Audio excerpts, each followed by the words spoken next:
Welcome back into the GSMC Sports Podcast, as we're now going to be diving into last night's MLB action, which was an absolute thriller between the New York Mets and the Milwaukee Brewers, where this series as a whole, it's a shame we only got 3 games of it because the back and forth, the momentum shifts, it was just everything that playoff baseball is about. And again, it's just a little bit unfortunate that we got this game in the first round. But all that, don't cry because it's over, smile because it happened. And last night we saw another really intriguing turn of events. It was a pitcher's duel throughout the first 7 innings before it was the Milwaukee Brewers striking first in that 7th inning, where Pat Murphy puts in Jake Bauers as a pinch hitter, and immediately it does pay dividends for them.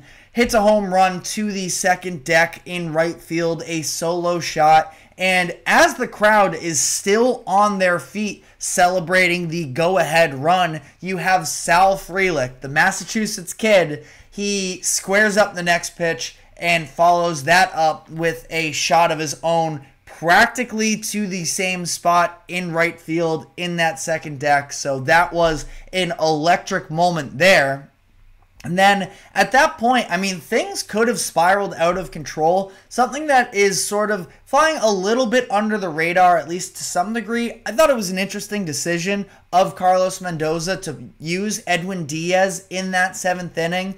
And I thought I love the decision. I just don't think that he's getting the credit for it, because that game felt like it was almost on the brink of really spiraling out of control for the Mets there, where at that point, I believe it was, and I got to double check here, it was, technically it was Diaz who put runners back on base as he walked Bryce Terang. But, that thing could have continued to get out of hand for them. They bring in Edwin Diaz. He closes that one out. So, all good there. On the other side, you have another, I thought, a very good decision as well, where we see Pat Murphy call on Freddie Peralta, and this is, a couple days after there was a little bit of controversy where Murphy ended up pulling Peralta a little bit early. That's when the Mets, I think it was the 5th inning, where they rattled off 5 runs with 2 outs. That's when that occurred. So again, that was a little bit of a controversial decision then. Murphy seems like pulling out all the stops to be able to set up a clean game, and he does very quickly work through the side of the order there for the Mets. And then we get to the 9th inning, where Devin Williams, one of the best closers in the MLB, feels like it should be a little bit of a shoo-in, and yet that's not how playoff baseball works. You can ask the Astros about that, where we saw Ryan Presley and Josh Hader fall apart with the game on the line on Wednesday. And it definitely doesn't help when you're tipping your pitches, which is obviously another huge plot point in this game, is that the Mets were sort of teeing off of the fact that Devin Williams in his glove was tipping his pitches, and ultimately they dig themselves out of that 2-0 hole in the top of the 9th inning. You see Francisco Lindor with a great plate appearance. He draws a walk. You have Brandon Nimmo hit a single as well to put a couple runners on, and it is Pete Alonso stepping up to the plate in a situation where that could have been his last ever plate appearance with the Mets had things gone wrong for them. This is coming off of the inning prior where he ended up dropping a pop-up, and it felt like, wow, is this really how his Mets tenure is going to end? And he said, not so fast. Again, a little bit of a tipping of the pitches there, but hey, you just got to play cleaner baseball if you are Devin Williams in that situation. And he has probably the defining moment of his career with a 3-run home run to take the Mets from despair to celebration, and ultimately the Mets hold on, win that game. Now, a little bit extra insurance as well, where it's Jesse Winker getting his look back a little bit where he was able to end up scoring as well. You see the spike of the helmet. I mean, the emotions obviously for him in this series supercharged with the booing throughout the entire series, especially following the chirping that was going on between him and Willy Adames. So that was just an excellent playoff game, and this series just continued to deliver game in and game out. So phenomenal stuff. The Mets move on to face the Phillies in the National League Divisional Series. So again, feel sorry for Brewers fans to some degree. Don't know how much you want to hear me throw you a pity party at this point. You already understand the situation there. I guess we're just going to dive into the divisional series now, where I want to look at Mets versus Phillies.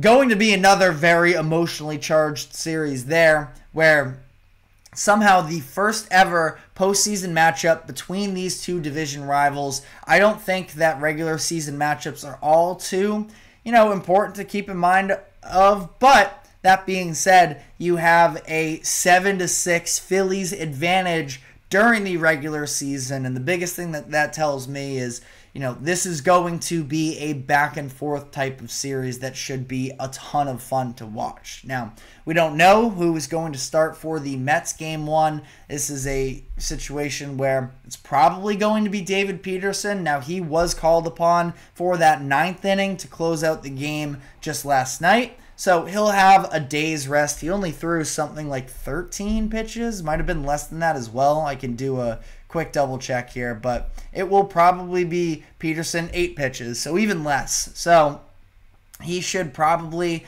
be good to go, I would imagine, on Saturday afternoon. He's going to be faced off against Zach Wheeler. Pretty straightforward there. Now, a little bit interesting with the Phillies and the fact that we don't know, at least as of yet. I don't believe. I can do one last double check here, but it appears that the Phillies haven't listed a Game 2 starter just yet. Traditionally, it would probably be Aaron Nola, but the thought process as of right now is that Christopher Sanchez has much better splits at home than he does away. So could see a little bit of gamesmanship there from the Phillies to try and, make adjustments and best utilize their starting pitching there. So, doing a quick double check here, but the Wi-Fi isn't really working with me in terms of who's going to start this game. I don't know if it's listed. So again, from what it sounds like, this is very possibly going to be a situation where we see Christopher Sanchez in Game 2, and we're going to see Aaron Nola on the road in New York, Game 3. Either way, three big-time pitchers for the Phillies, and they are going to need them because this is a situation, obviously, under this new playoff format and the bye. There is so much conversation about, can the offenses keep up after having this much time off? Phillies might take them a little bit of an adjustment period to get going in this one, so we'll see about that. I think they are going to need production out of their starting pitching, and I think that this is the Phillies series to win. Don't feel good about picking against the Miracle Mets as things currently stand, the team that just refuses to die, but if I had to pick right now, I think I would lean with the Phillies. I just think the talent is in their favor. But again, momentum is a heck of a thing, especially in the MLB playoffs. So going to be a very fun series. The National League in general, I think, is going to be incredible from here on out, because on that other side of the National League bracket, you have another set of divisional rivals in the San Diego Padres versus the Los Angeles Dodgers. Just a loaded matchup in terms of, the talent that is on both of these rosters. And there is clearly some tough news with the Padres that Joe Musgrove is likely going to be out for the series. He came out early in Game 2 during the 4th inning due to elbow tightness in his throwing arm. So we'll see about that. Again, likely to be out. But on the bright side, the Padres are at least a little bit deeper. They still have three starters that are more than capable. It's going to be Dylan Cease in Game 1, Yu Darvish in Game 2, and they haven't officially announced it. I'd have to imagine it's going to be Michael King in Game 3.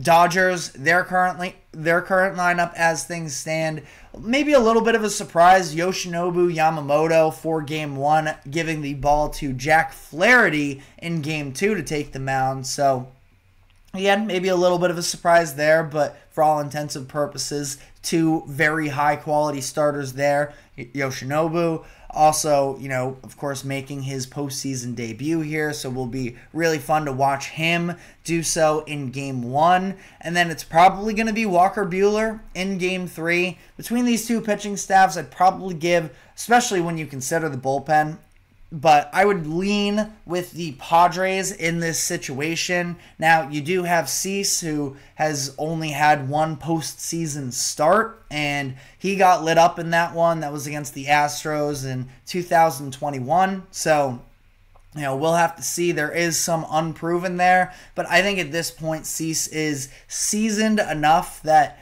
he should be okay. Now, I am definitely keeping an eye on and fascinated by what we're going to see from the Dodgers' big three, of course, in Shohei Ohtani, Mookie Betts, and Freddie Freeman. Last year, a little bit of a similar situation where the Dodgers had the bye in the first round, and when it came time to play, Mookie and Freddie were ice cold. Mookie, 0 hits and 12 plate appearances, did draw 1 walk. On the other hand, Freddie, a little bit better, 1 hit and 2 walks in 12 plate appearances, but they struggled 100%, and there was obviously in that defining game, backs against the wall in Game 3, they both struck out in the 8th inning in a 2-run game with a runner on first. So that's a moment that they've been both replaying throughout the past month. So it'll be very interesting to see if they are able to shake off the rust a lot sooner. Plus you have Shohei Ohtani, which is a huge difference maker there. But that being said, I picked the Padres, coming into the playoffs, and just the way that their offense continues to produce, I am optimistic about their pitching, even without Joe Musgrove. I am going to be sticking with my pick of the Padres moving forward here. Quickly here on the American League, Royals versus Yankees. This is another similar situation where it's going to be very interesting to monitor the offensive production early on in this series from the Yankees, who had the bye, because that's kind of what they are solely built on, is having the power behind their bats. And this is a situation where they come into a series against the Royals, who maybe weren't anticipated to be here, but either way, the pitching with this Royals team is just so elite that you're not going to be able to luck into runs, I don't think. Now, the other side of that as well is that the Royals need to be able to produce more offensively than what they got against the Orioles.